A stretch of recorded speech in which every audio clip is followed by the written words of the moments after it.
أعوذ بالله من الشيطان الرجيم. بسم الله الرحمن الرحيم. الرحمن علم القرآن خلق الإنسان علمه البيان.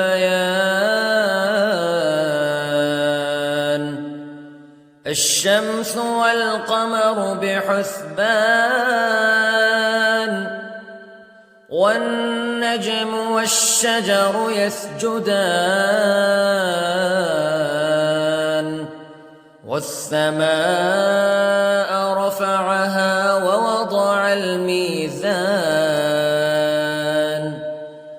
ألا تطغوا في الميزان وأقيموا الوزن بالقسط ولا تخسروا الميزان.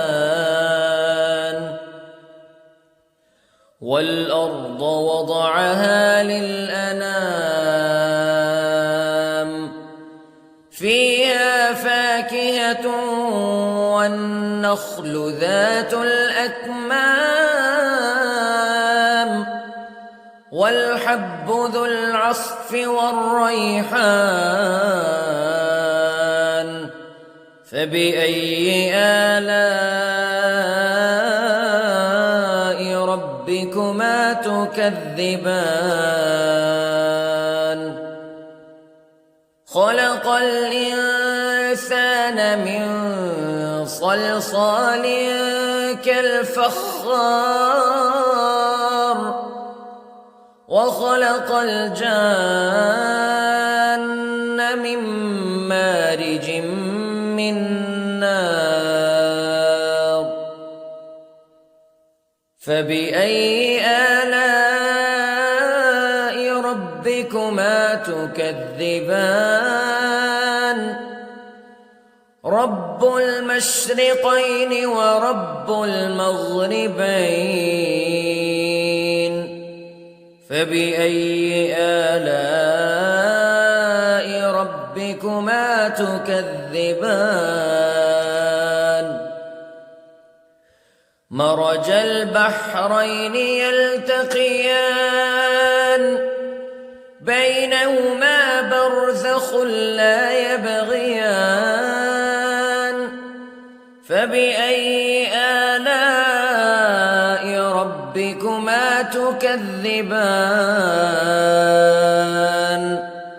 يخرج منهما اللؤلؤ والمرجان فبأي آلاء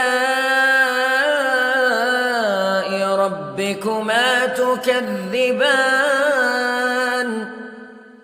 وله الجوار المنشآت في البحر كالأعلام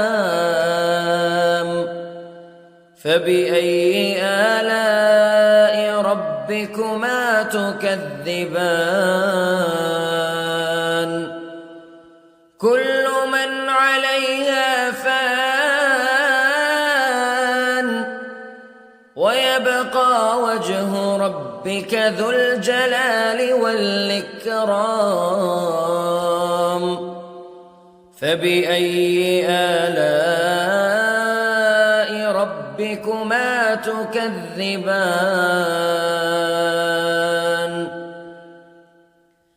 يسأله من في السماوات والأرض كل يوم هو في شأن فبأي آلاء ربكما تكذبان. سنفرغ لكم أيها الثقلان فبأي آلاء ربكما تكذبان.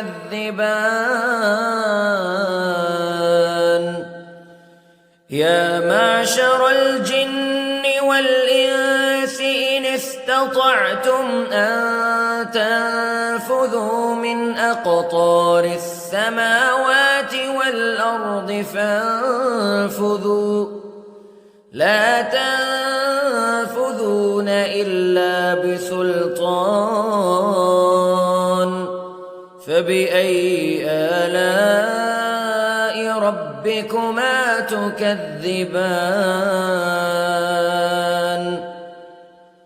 يرسل عليكما شواظ من نار ونحاس فلا تنتصران فبأي آلاء ربكما تكذبان فإذا انشقت السماء فكانت وردة كالدهان فبأي آلاء ربكما تكذبان فيومئذ لا يسأل عن ذنبه إنس ولا جان فبأي آلاء ربكما تكذبان يعرف المجرمون بسيماهم فيؤخذ بالنواصي والأقدام فبأي آلاء ربكما تكذبان هذه جهنم التي يكذب بها المجرمون يطوفون بينها وبين حميم آن فبأي آلاء ربكما تكذبان ولمن خاف مقام ربه جنتان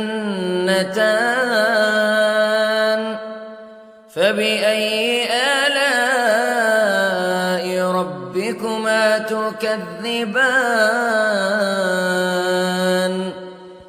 ذواتا أفنان فبأي آلاء ربكما تكذبان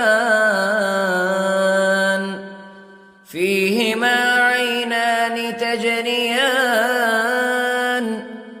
فبأي آلاء ربكما تكذبان